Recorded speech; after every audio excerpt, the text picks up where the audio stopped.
The topic of this video is going to be about like what happened to the Prophet Muhammad. This video is going to be about what happened to the Prophet Muhammad and what made him like create this type of religion of Islam and etc. and stuff. Now the Prophet Muhammad, obviously very world renowned. You don't need like much of an introduction on who the Prophet Muhammad is, like some type of person from Arabia. He was like said to be like a prophet of God and stuff, and he was like he kind of like he created like the Quran. Supposedly he was like inspired by some type of creator god called Allah, and Allah told Muhammad to write down the Quran, and here we have it, and blah blah blah. And Islam spread from Arabia across the world following Muhammad's life, and after his death Islam was kind of spreading around and blah blah blah. Anyway, but why am I talking about the Prophet Muhammad? Because as a Pakistani guy, obviously Muhammad and Islam and stuff like that is linked to our culture, and not just Pakistanis, other types of people. Turkish people have Islam in their culture as well. So many different groups around the world have like Islam inside of their culture, just because of like the way of history, just because of like how history was and stuff like that. Just because of like, I think for Pakistanis, like the reason why we're predominantly like where we belong to like the Islamic religion, which this is gonna be kind of very hard to understand, but it's not even because of like Arabs coming into like South Asia and converting people. No. This is gonna be very bizarre. It's because of Turco-Mongolian people, which is kind of very interesting. The Mughals, the reason Islam is so like dominant in South Asia and the subcontinent, it's not because of like the fact that Arabs came in and they conquered everything and they forced their religion on other people. Obviously that perhaps played a little type of role, that had to have like some type of influence and impact, but like the main reason that Islam was so like spreading, especially in South Asia and the subcontinents, the Mughals, Mongolians, Central Asian converts, Islam, Tamerlane, Genghis Khan, people from Central Asia, they came and they were interacting with like the Persians and the Arabs and stuff, and they took on Islam from them, and then they kind of like embraced the religion, and they created like an empire in South Asia, the Mughal Empire and stuff like that, and a lot of other empires in South Asia. A lot of the empires in South Asia were a lot of them were Turco-Mongol in origin. There's like this misconception that Arabs from Arabia, they went all over the place and they spread Islam by the sword and blah blah blah, which is kind of dumb. Plus, the Arabs, in my opinion, they had like a very small part to play. Obviously, they had some type of impact, but it wasn't as dramatic as like what the Turks and Mongols had. That's the reason like a lot of Pakistanis and Indians and a lot of South Asians, and not just them, but like even like Turco-Mongols, they also went to Anatolia, Turkey, where Turkey is today. And that's, Turkish people, their ancestors, like the Turco-Mongolian ancestors, for them, they converted to Islam, they embraced Islam. Ertugrul, Ghazi, someone, the Ottoman tradition, like they embraced Islam and stuff like that. The Turks and Mongols, for us Pakistanis, that's why we're Muslims, is because of the fact that a lot of these Central Asian people, they converted to Islam because of a variety of reasons. Tamerlane, specifically him, and the Timurids, and from them came the Mughals, and stuff. They were like a Turco-Mongolian mix of Indians and Central Asian people and stuff, and that's why we're Muslims. There's like this misconception, Arabs went around killing people, and then that's why Islam spread. A lot of people have this misconception, which is kind of fucking stupid. Turkey, why is like the Ottoman Empire, that was built by Turco-Mongols. Mughal Empire was built by Turco-Mongols. Turks and Mongols actually, they had more influence. Obviously Arabs, they had some sort of influence as well. But anyway, I've kind of went all over the place. This is the topic of this video is like, what happened to the Prophet Muhammad? Again, and I was talking about like Islam, how like, following the life and death of Muhammad, Islam's religion was kind of spreading from Arabia all over the place and stuff. And it touched a lot of different people's cultures. Obviously, as Pakistanis, we have Islam in our culture and stuff. And not just us, other groups as well, like Turkish people, they have Islam in their culture. So many like people outside of Arabia have like this type of, they follow this religion of Islam, which is from Arabia, which is kind of bizarre. But, okay, so what am I even getting at? I'm kind of all over the place. Let me bring it back. Islam, which comes from Muhammad, the Prophet Muhammad, obviously, following the life and death of the Prophet Muhammad. If the Prophet Muhammad was not born, Islam wouldn't be a thing. But let's focus in on like now the Prophet Muhammad. And really, Muhammad, I don't want to talk too much about like all the ins and outs and all like the nitty-gritty details of the Prophet Muhammad's life, because to be honest, the Prophet Muhammad, he had like a very mediocre, quite boring life. His life was very boring, mediocre, mundane, wasn't like that interesting. So a lot of like, obviously he was like a typical guy from like the 7th century. He just like traded like goods and stuff, and he was like a merchant person traveling around, trading goods and items and stuff like that, and blah blah blah blah blah blah blah. And later on he was like engaging in wars. that's kind of a little bit more controversial, but like really the point of interest in the Prophet Muhammad's life is like when he was in the cave of Hira. The cave of Hira, this is like so important. The Prophet Muhammad was in the cave of Hira. This is like the traditions and the hadiths and all that type of literature talks about this. The Prophet Muhammad, he was like, this is like when he was like around 40-ish. Let me just double check. Shoot, you know, the Prophet Muhammad, he had like a very typical life. He wasn't like that fucking, wasn't like his life, a lot of, that's why I don't want to talk too much about like all the ins and outs of his life and like all the like intricate details about his life, because the Prophet Muhammad, his life was very typical and kind of whatever, mundane. Wasn't that interesting, to be honest. It was like very mundane up until the point where he was like 40-ish and he was in the cave of Hira. That's like a point of interest. I believe that's when he was like 40 years old. Was he 40 when he was like in the cave of Hira? Let me see.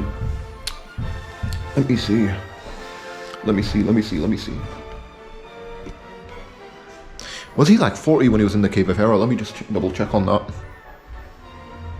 Was he 40 when he was in the cave of Hira? I don't know. Cave of Hira.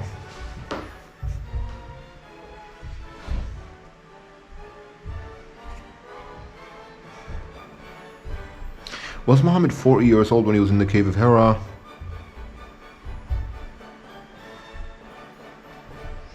Let me see. What age?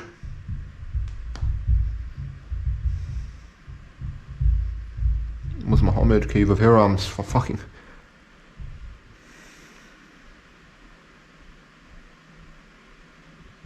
40 years old, yeah, fucking hell, 40 years old. So the Prophet Muhammad, because like, a lot of his life is like, he did a lot of mundane, typical things. He met women, he got with like Khadija, his wife, he found someone, and then they got into a relationship. I don't want to talk too much about like his life story, because it's like very typical, mundane. I don't think any of us really care about like a lot of like what he was doing when he was like a merchant and he was selling and trading things and traveling around. Not that interesting. The most interesting part about Muhammad's life is when he was in the cave of Hira, and that's going to relate to the topic of this video. The topic of this video is like what happened to the Prophet Muhammad when he was, like, specifically when he was in like the cave of Hira. That's like where Islam kind of originates from. This like type of experience that Muhammad had when he was like in the cave of Hira. That is like where Islam is, where Islam comes from.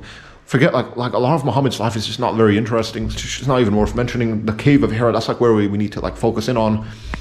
The cave of Hira, what happened? Because supposedly, right, if you're like a Muslim person, you believe that Muhammad, there was like an angel Gabriel, a literal angel came to the Prophet Muhammad when he was like in the cave of Hira. When the Prophet Muhammad was in the cave of Hira, a literal angel came to the Prophet Muhammad and gave him like this type of divine revelation, the Quran. The angel Gabriel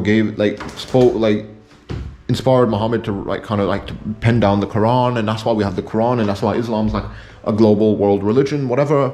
But what really happened to the Prophet Muhammad when he was like in the cave of Hira? In the cave of Hira, what happened to the Prophet Muhammad when he was in the cave of Hira? This is like very interesting, because if you're like a Muslim person, you're gonna be like, yeah, he was contacted by the angel Gabriel, and the Gabriel gave him like the Quran, and he was speaking to Allah when he was in the cave of Hira meditating. He was contacted by the angel Gabriel and Allah and then he penned down the Quran, and that's why we have the Quran and all that type of stuff.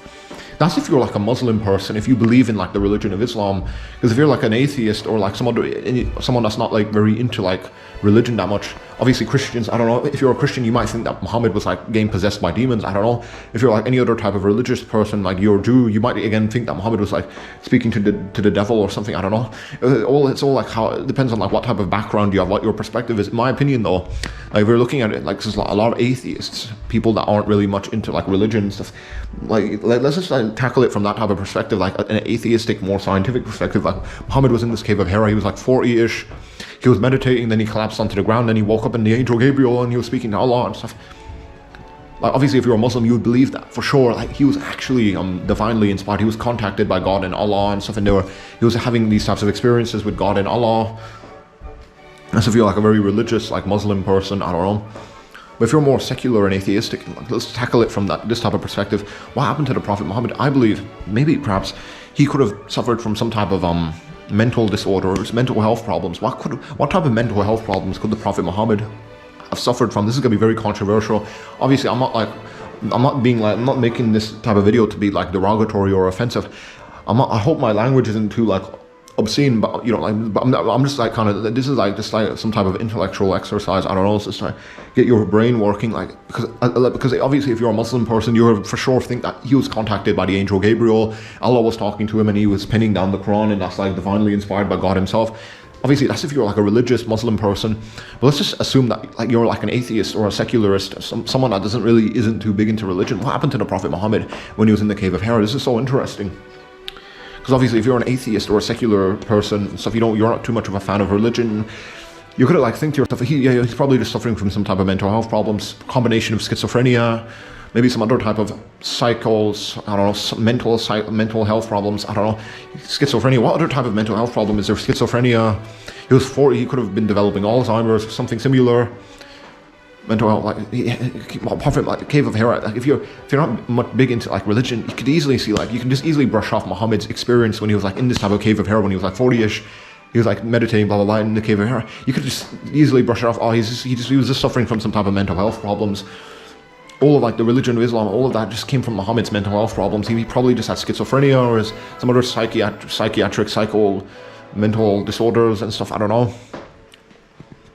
In my opinion, again, it's very it's quite impossible to properly like to nail down like what exactly happened to the Prophet Muhammad when he was in the cave of Hira, which is like the most important part of Muhammad's life. I don't really care too much about the rest of Muhammad's life, and you shouldn't. I mean, obviously you can think of it, you can make your own opinions, because a lot of what if I was like to go all over like Muhammad's life, it'll be this video will be too long and it'll be kind of boring, because a lot of Muhammad, like, his life wasn't really that interesting up until the point where he was like 40ish and he went to the cave of Hira, and then he was speaking to the angel Gabriel and he was having like this divine experience. I don't know.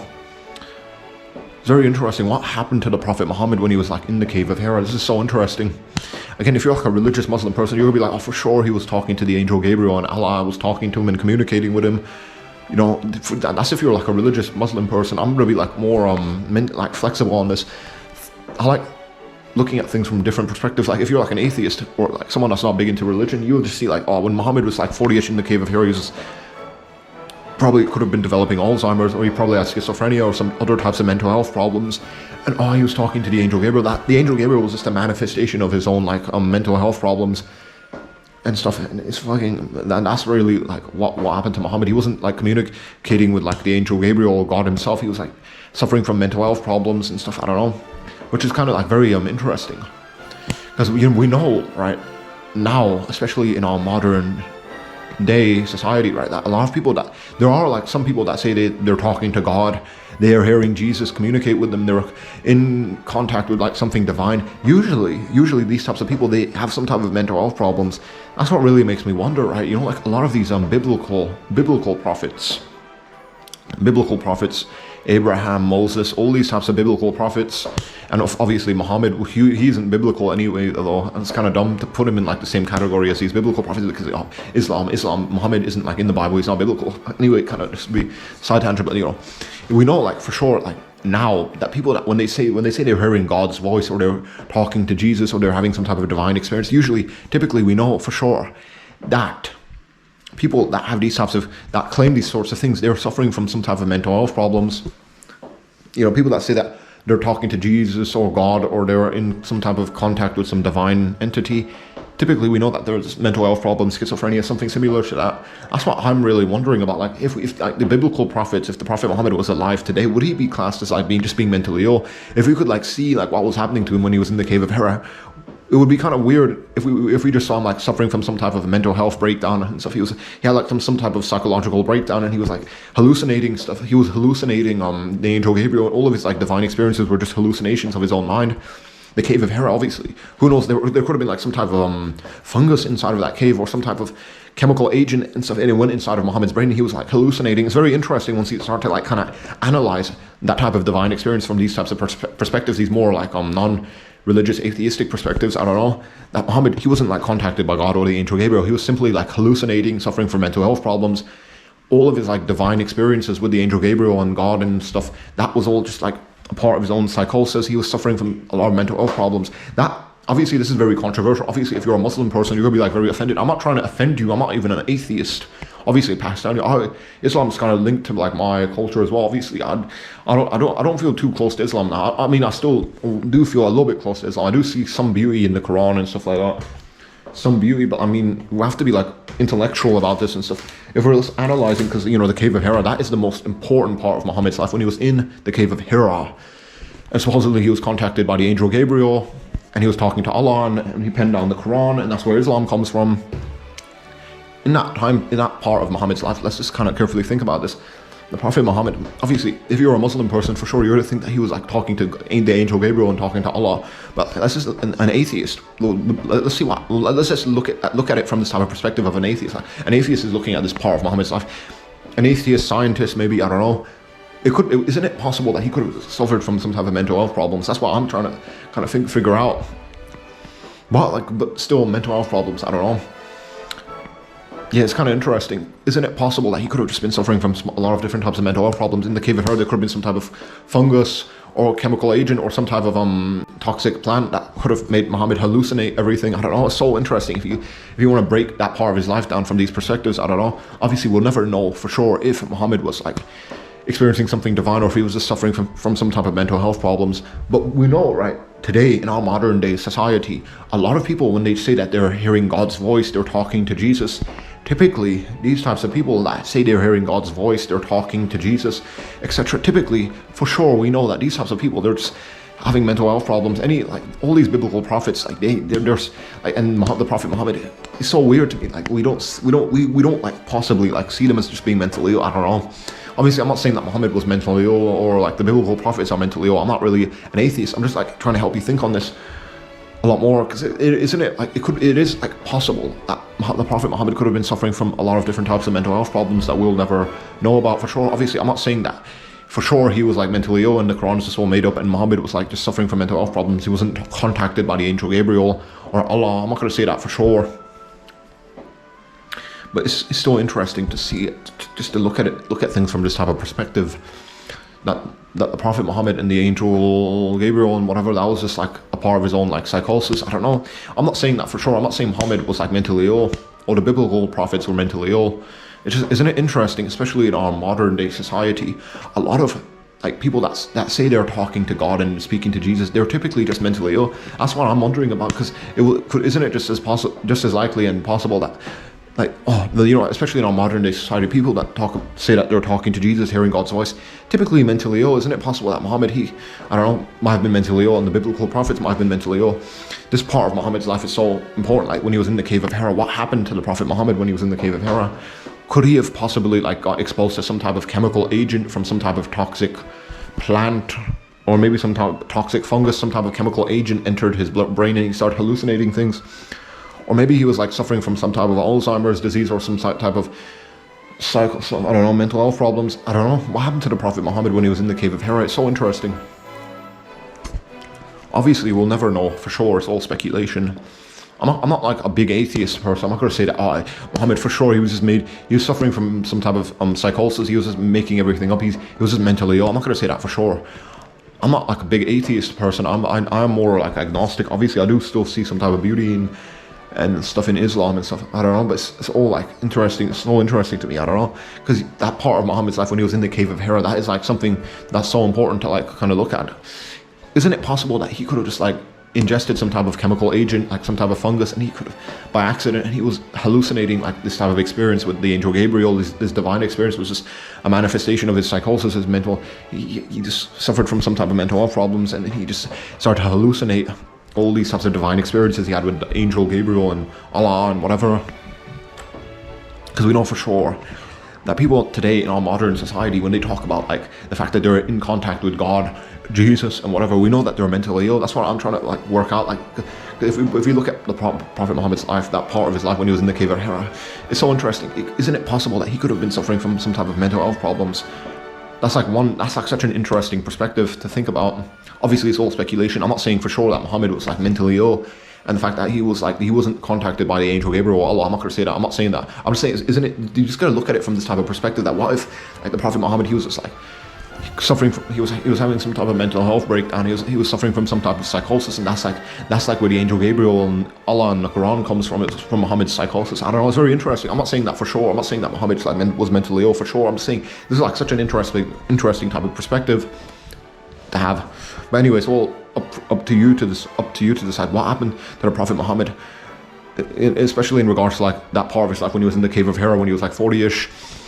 That is so interesting because that experience, whatever type of experience he had when he was in the cave of Hira, that's what pushed him towards like spreading Islam, like propagating this type of religion of Islam all around the world and etc. and stuff. And now Islam's all around the world. Islam's all around the world. Muhammad, he was in the cave of Hira and he had this experience with the angel Gabriel when he was like 40ish and blah blah blah. And the angel Gabriel and Allah was contacting him as well and stuff. And he was penning down the Quran. What really happened to the Prophet Muhammad in that part of his life, at that part of his life? I don't know. It's all speculation, but it's so interesting to think about. And again, Islam is pretty much all over the world now. Islam from Arabia spread all around Iran, these Anatolian, North Africa, a little bit there, obviously into the subcontinent and stuff like that. Spread around here now, a little bit slowly going all around the world. But I don't know. It's interesting to think about this. Islam, because such an influential religion, but Islam, the Quran, all of that stuff, like Muhammad, he was in the cave of Hira when he was 40ish and he had this divine experience. That's what really pushed him. That's what pushed him into propagating this type of religion. It's so interesting to think about this. I don't know what happened to the Prophet Muhammad in regards to like when he was like 40ish and when he was in the cave of Hira. What really happened to him? Obviously, we'll never know for sure. Obviously, there's so many different types of perspectives. I just like looking at it from this type of perspective that Muhammad could have just been he could have just been suffering from some type of mental health problems, some type of like chemical agent from like the cave of Hira. It could have entered into like his nasal passage and stuff, and went into like his nervous system, and he was like hallucinating this type of divine experience with the angel Gabriel and Allah and etc. So interesting to think about this, because the Quran and etc. and whatever, Islam, the religion, which is now kind of like touching all parts of the world. There's so many perspectives to have on this type of thing. I'm not an atheist. I'm not saying that Muhammad was mentally ill, but that is like one type of perspective you could have on this part of Muhammad's life. What happened to the Prophet Muhammad, like specifically in regards to like this part of his life when he was like in the cave of Hira meditating when he was 40. What happened to him in this part of his life is so interesting to think about that Muhammad, he could have been like suffering from mental health problems, he could have been suffering from some type of psychosis, some type of chemical agent in that type of a cave could have entered his nasal passage and he could have just been having a mental breakdown. It's so interesting to think about this. It really is. There's so many perspectives. He could have like a different type of perspective. If you're a Christian or a Jew, you might just think that Muhammad was possessed by the devil. As a perspective, there was like so many types of perspectives. Like what happened to the Prophet Muhammad? Even if you're not a Muslim person, you can't deny in terms of like politics, in terms of history, like Islam has had a massive influence on like on mankind, on humanity, especially. Yeah, Islam has had a massive impact on mankind, on humanity, and etc. Just because of like the politics and stuff like that in the history, because Islam was spread. It wasn't just spread by the Arabs. This is such a big fat misconception that, Islam, Arabs from Arabia, they quickly went around conquering territories. Arabs from here, they went all the way here and there and all the way here and stuff. And they conquered different people's countries and stuff, and that's why Islam spread around the world. Arabs were like, actually, they did play some type of part. They had like their role and stuff, but Islam was predominantly spread by Turks and Mongolian converts to Islam. People from Central Asia. You should really look into like, especially the origins of the Ottoman Empire, the Mughal Empire, a lot of like the empires that were like invading territories, building a lot of the most like powerful Muslim empires, Turkey, Anatolia, and in the subcontinent in Central Asia, it was Pakistan. A lot of these big Muslim empires, a lot of them were built by like not Arabs but Turks and Mongols, Mongolian converts to Islam. Anyway, that's kind of like a big fat side tangent, but obviously that is like, it sort of is like a misconception that, Islam, Arabs just went around killing people and that's why Islam spread, which is kind of like hilarious, but for two reasons. First of all, Arabs they were like really, they weren't that, obviously the caliphate, that was like ruled by Arabic people and stuff like that, but still the caliphate wasn't like, it was influential in terms of like the Middle East, but and maybe like touching into like Spain and Iberia, really the caliphate was like from here from North Africa, here a little bit there, and that's about it. The Ottoman Empire and the Mughal Empire, the Turco-Mongolian like empires, Seljuks, I just believe that the Turks and Mongols, they were like more, they, in terms of like politics and stuff like that, they like really pushed like Islam more into Europe, had more like political effects. I don't know. That's like my like opinion. Anyway, that's a side tangent. What happened to the Prophet Muhammad when he was in the cave of Hira? There's so many perspectives. You could have this type of perspective that he was just having mental health problems and he ingested some type of chemical agent and he was like hallucinating everything.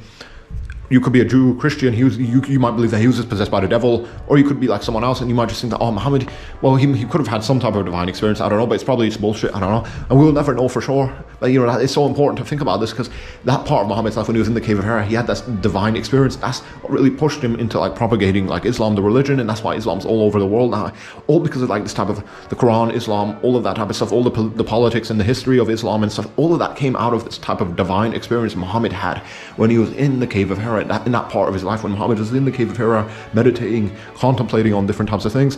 He had this divine experience from the angel Gabriel and Allah maybe perhaps, and he penned down the Quran, and that motivated him into like spreading this type of religion of Islam around Arabia and then into like the rest of the Middle East, North Africa and stuff, blah blah blah. It's so interesting, that part of Muhammad's life. Think about it so carefully, because that's like where Islam comes from, the religion and stuff like that. It all comes from that part of Muhammad's life.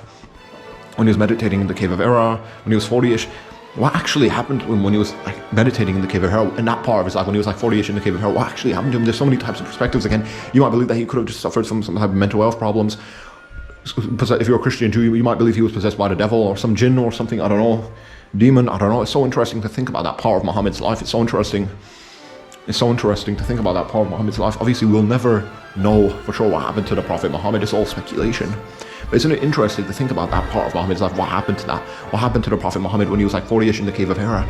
So many different types of perspectives, but you can't deny that part of Muhammad's life when he was in the cave of Hira, when he had this divine experience, that like really changed him as a person. And then, which is interesting, in that type of divine experience, Muhammad, it motivated him into like changing his entire society around. And then, yeah, then it kind of had this domino effect in the rest of the Middle East and like North Africa and Spain and stuff. When the caliphate was like kind of constructed and stuff, Islam had like this another like type of massive influence and impact on the world and stuff. It's so insane to think about this.